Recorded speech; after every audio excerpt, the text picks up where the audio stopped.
자, 다음은 VC Generalization Bound에 대한 설명을 하도록 하겠습니다. 우리가 이제 몇 주 지나면 서포트 벡터 머신을 학습하게 될 것이고요. 그 전에 이제 Computational Learning Theory라고 하는 그런 내용을 다루면서 VC Generalization Bound에 대한 내용은 조금 더 자세하게 살펴볼 예정입니다. 지금은 이제 Regularization에 대한 개념을 설명하고 있고 그 이해를 돕기 위해서 필요한 그런 정도로 설명을 하도록 하겠습니다. 자, 일단 F는 우리가 늘 가정하듯이 unknown target function이다라고 생각을 해주시고요. 러닝의 어떤 오브젝티브가 되는 그런 대상이 되겠습니다. 그 다음에 H라고 하는 large H라고 하는 hypothesis set로부터 하나의 hypothesis를 H라고 할 것이고요. 그 중에 가장 좋은 우리의 대표 선수, 베스트 모델을 우리는 G라고 한다라고 계속 이야기하고 있죠. 자, 그래서 이 large H로부터 뽑은 hypothesis, 최선의 hypothesis를 G라고 하는 것이고, 이 hypothesis set이라고 하는 것은 일종의 만약에 supervised learning을 가정했을 때 뭐 바운더리의 모양이다라고 쉽게 생각할 수 있는 거죠. 그래서 여기서 H1은 직선으로 나누는 바운더리, 뭐 H2 같은 경우에는 quadratic, 그리고 뭐 H3의 경우에는 여기서 별 모양의 바운더리, 뭐 이런 생각을 할 수 있고요.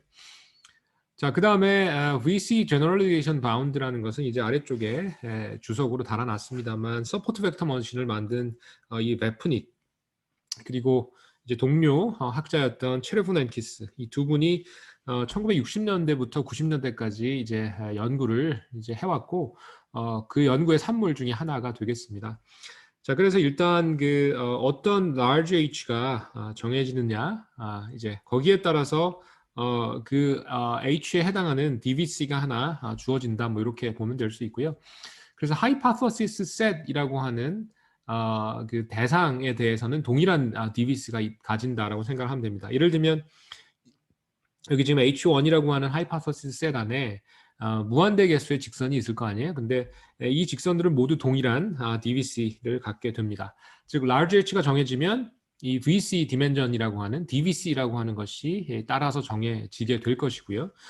얘기를 조금 더 해보면 이제 우리가 전에 이야기했지만 인샘플 에러하고 그리고 아웃 오브 샘플 사이의 차이, 뭐 둘 중에 어떤 게 큰지 모르니까 절대값을 취한다라고 생각을 하고 그 차이가 입실론보다 큰 이런 사건, 이거는 사실 배드 이벤트라고 했고 그 배드 이벤트가 일어날 확률이 이제 어퍼 바운딩이 된다라고 했고 이때 여기에 올 수 있는 이제 여러 가지 바운드들이 있는데 그 중에 하나가 이제 VC Generalization Bound다라고 우리 초반부에 이야기를 했습니다.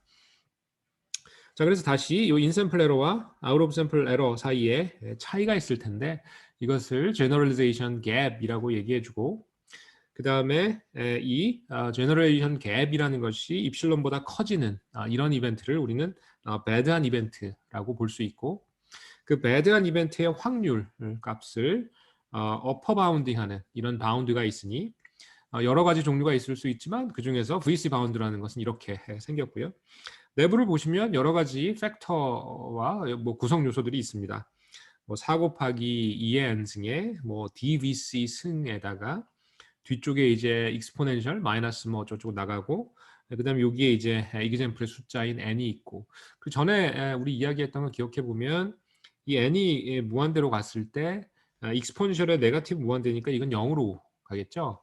근데 반면에 이제 이 앞쪽을 보시면 여기에 이제 2의 n의 DVC 승이 있는데 특정 모델인 경우에는 이 DVC가 사실은 무한대로 간다라고 생각하거든요. 그런 경우에 이제 앞쪽도 앞쪽은 양의 무한대, 즉 여기 보면 이 부분은 파지티브 무한대, 그리고 이 뒤쪽에 있는 이 부분은 n이 무한대로 간다라고 하면 0으로 가고, 그럼 사실은 둘 중에 어떤 게 이제 이기는지 알기 어렵죠. 그래서 이제 우리가 이 DVC라고 하는 것을 추후에 다시 이야기하겠지만 DVC가 무한대인 경우에는 머신러닝 측면에서는 아주 좋지 않습니다. 자, 어쨌든 이 부분을 우리는 베프닉 체르보넨키스 바운드 또는 VC 바운드다라고 이제 그 제안이 되었고요. 그 VC 바운드 안에 있는 이 부분 EN의 DVC 승, 이 DVC라는 것을 VC 디멘전 또는 뭐 베프닉 체르보넨키스 디멘전이라고 이야기하고 결국은 모델의 복잡도를 나타내는 그런 정량적인 값이다라고 생각하면 되겠습니다. 그 전에 이야기한 대로 D 차원의 리니어 모델 같은 경우에 DVC는 D 플러스 1임을 우리가 알 수 있고요. 증명은 하지 않겠지만 이렇게 알려져 있습니다. 자, 그래서 이런 그 VC 바운드 측면으로 이제 한번 논의를 진행해 보면 전에 이야기한 대로 DVC가 무한대가 아니면, 즉 DVC라는 것이 이제 유한한 값이라고 하면 n이 무한대로 갈 때 이 바운드는 0으로 갈 겁니다. 즉 빅데이터, 데이터가 아주 많아지면 많아질수록 이런 나쁜 일이 일어날 확률이 이제 0으로 간다. 즉 나쁜 일이 일어나지 않는다라고 생각할 수 있는 것이고 제너럴리제이션, 즉 머신러닝의 어떤 목적을 달성할 수 있다. 이런 스토리를 우리가 얘기했었죠. 거기에 대한 이제 빠른 복습이라고 볼 수 있고요. 이 DVC에 대해서는 이제 추후에 머신러닝 티어리를 할 때 조금 더 살펴보도록 하겠습니다.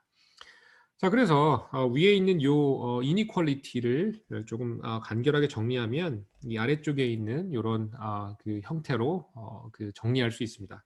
즉 좌변에는 아웃 오브 샘플 에러, 그리고 우변에는 인샘플 에러 더하기 이제 오메가라고 하는 이것은 이제 모델의 컴플렉시티를 나타내는 그런 텀이 되고요.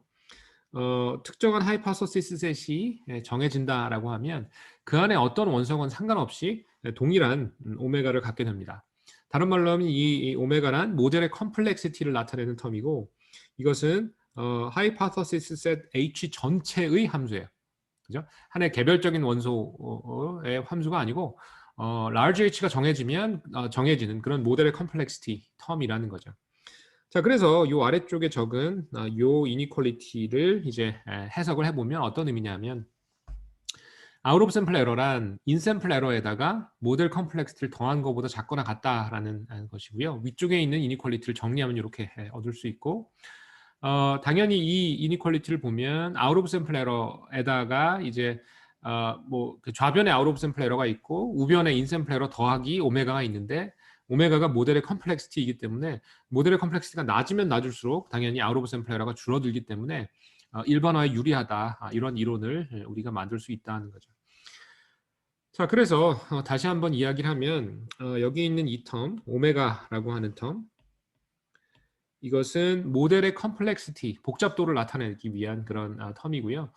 이 모델이 복잡할수록 이 값이 커지고 그렇게 되면 이제 아웃 오브 샘플 에러가 이제 바운드가 더 커지기 때문에 좋지 않은 그런 상황이라서 모델의 컴플렉시티를 최소로 낮추는 것이 전통적인 머신러닝에서의 어프로치였다는 것이고 그다음에 이 오메가라고 하는 텀은 large h의 함수다라는 거예요. large h에 의해서 결정된다는 거예요. 그래서 개별적인 h에 상관없이 하이파서시스 셋 h가 정해지면 large h가 정해지면 정해지는 것이 이 오메가 오브 large h다라는 것이죠.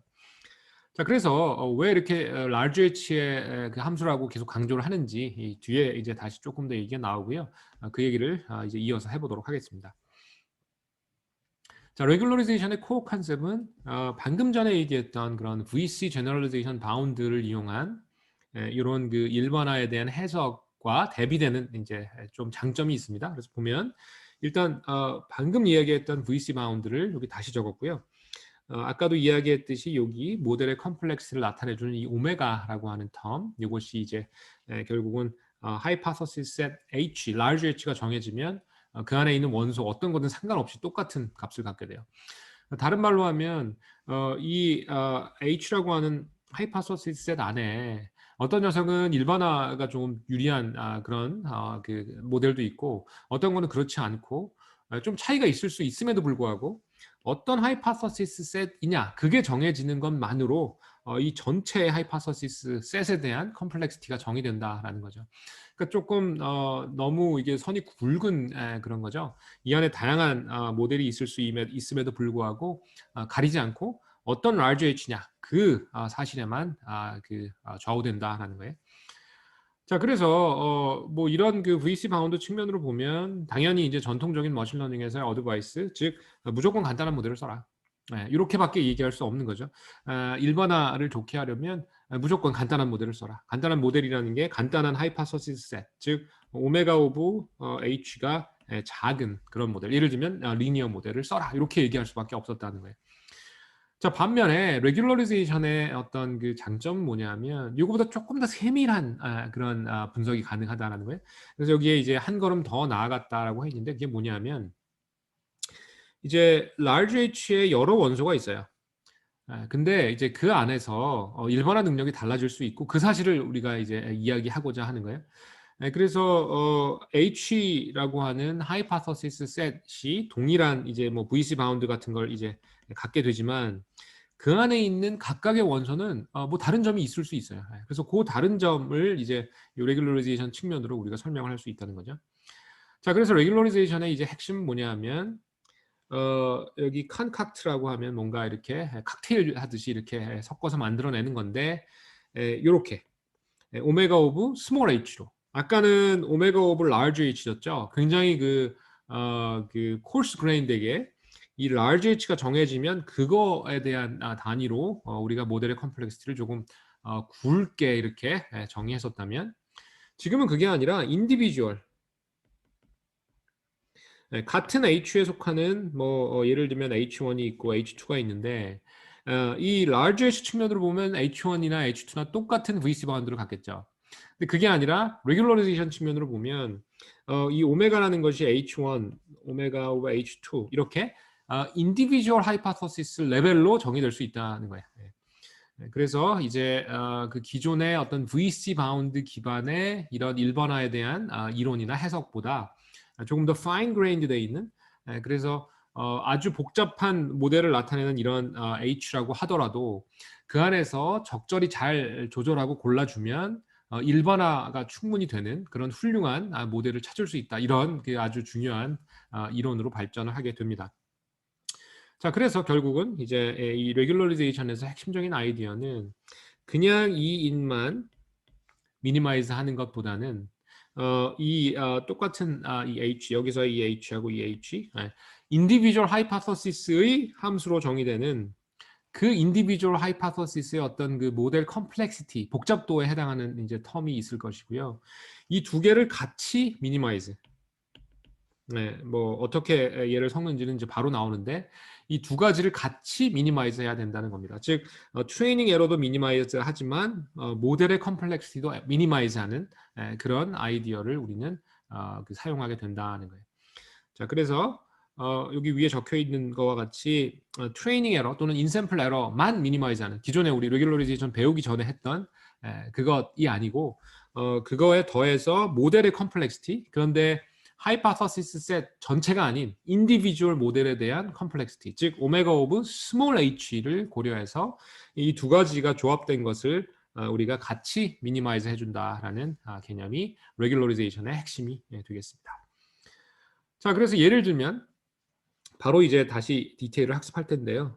레귤러라이저라고 하는 것이 이제 여기서 오메가 오브 h라고 우리가 일반화해서 이렇게 불렀는데 여러 가지 사례가 있습니다. 그 중에 하나가 이 웨이트 디케이 레귤러라이저라는 것이고요. 바로 이제 이어서 자세히 설명할 텐데 어쨌든 이 부분 이 부분이 이제 레귤러리제이션에 해당하는 레귤러라이저에 해당하는 그런 부분이 되고요.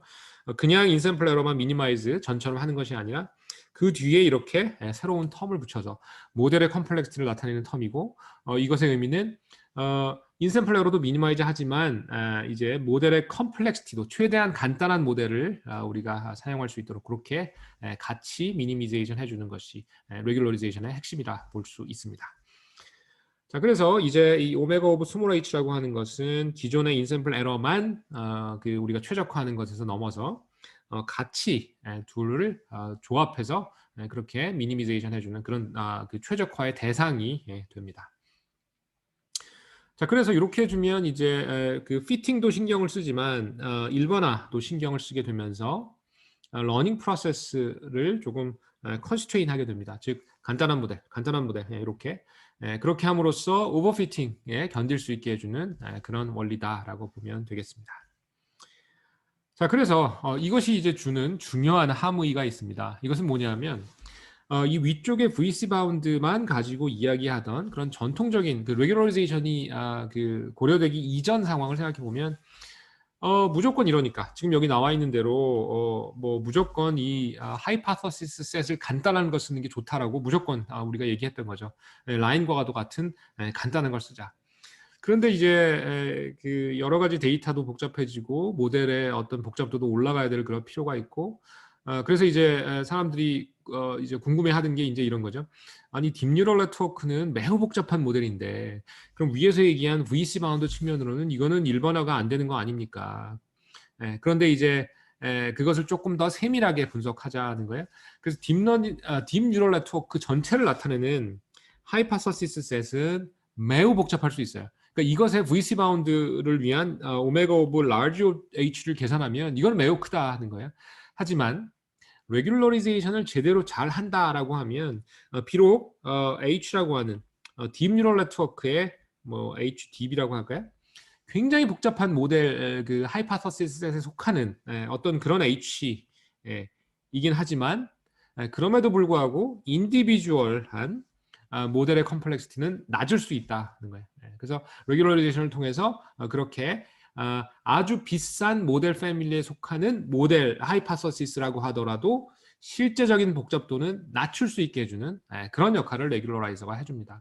그래서 여기 박스 안에 있는 내용을 살펴보면 member of even a large model family, 즉 이 large H 측면에서 아주 복잡한 모델, 딥 뉴럴 네트워크와 같은 그런 모델 패밀리에 속하는 하나의 멤버, 스몰 h라고 하더라도 적절하게 레귤러라이즈가 될 수 있다는 거예요. 즉 이런 오메가 오브 스몰 h, 우리 레귤러라이저 이런 걸 통해서 아주 복잡한 모델 패밀리에서 가지고 온 모델이라고 하더라도 우리는 충분히 일반화 능력을 부여할 수 있다. 이런 해석이 되겠습니다. 그래서 어떻게 보면 요즘 딥뉴럴 네트워크나 이런 복잡한 모델이 일반화가 잘 된다라고 우리가 실험을 해보면 이제 발견할 수 있는 경우가 많이 있죠. 그러면서 이제 인공지능이나 기계학습의 성공 사례들이 이어지고 있는데 거기에 대한 이제 어떻게 보면 이론적인 이유 같은 것들을 우리가 제시할 수 있는 그런 내용이라고 보면 되겠습니다. 즉 모델 패밀리는 복잡하지만 레귤러라이즈를 잘하면 이펙티브하게 얘의 커패시티는 낮출 수 있다라는 거죠. 그러므로 레귤러라이제이션을 잘 하는 것이 중요하고 그로 인해서 오버피팅에 잘 대응하고 일반화를 성공적으로 할 수 있다. 이런 스토리라고 보시면 되겠습니다.